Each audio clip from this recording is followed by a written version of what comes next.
Sarà un po' più complicato in fase iniziale ottenerlo con la tecnica del tone blocking, perché la lingua svolge un ruolo differente da quello che abbiamo appena mostrato. Quindi sarebbe consigliabile applicare il bending in tone blocking in uno step successivo della pratica. Alcuni armonicisti un po' più moderni iniziano anche ad usare contemporaneamente due bending contemporaneamente di due fori differenti, ad esempio nel secondo e terzo foro o nel terzo e nel quarto foro.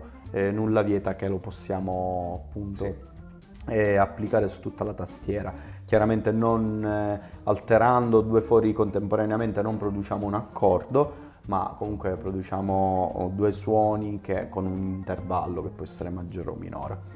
Un esempio potrebbe essere terzo e quarto foro aspirato.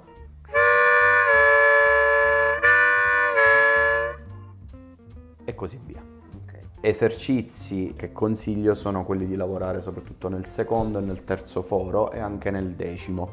Nel secondo foro abbiamo due bending, quindi potremmo inizialmente partire con un bending che raggiunge la sua massima estensione, quindi passa ad esempio nell'armonica in Do dal Sol al Fa, passando per il Fa diesis, in glissato, ad esempio così.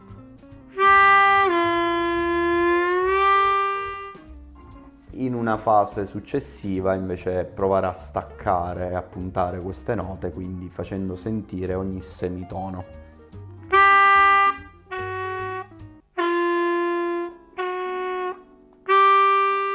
Così anche nel terzo foro, dove è un po' più complicato perché abbiamo tre semitoni, quindi partendo dal terzo aspirato che produce la nota di Si. In glissato raggiungiamo il La bemolle, in puntato,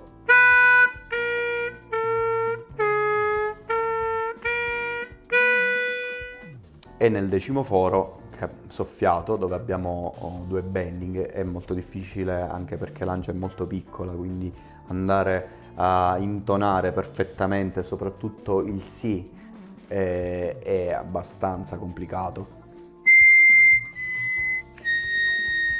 Cioè l'esercizio è una delle cose più importanti, perché comunque l'intonazione è difficile, è veramente uno strumento complicato, è un po' per fare il paragone con la tromba isola acuti, e quindi l'importanza dell'intonare sta anche nell'avere il riferimento della nota che vogliamo suonare. Io come consiglio onestamente do sempre quello di fare esercizi sul mantenimento della nota, non utilizzarla semplicemente di passaggio o fare dei fraseggi veloci, quindi intonare la nota e tenerla lì il più possibile.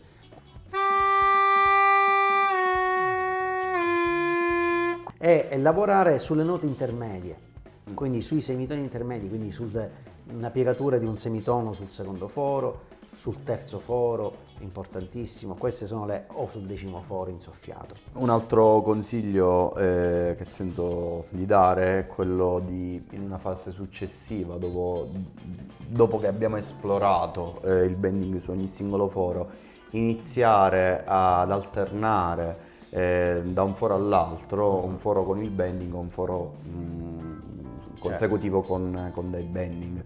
Un esercizio che trovo utile sono ad esempio i salti di terza, dove è possibile passare da una posizione all'altra della bocca grazie all'esercizio, quindi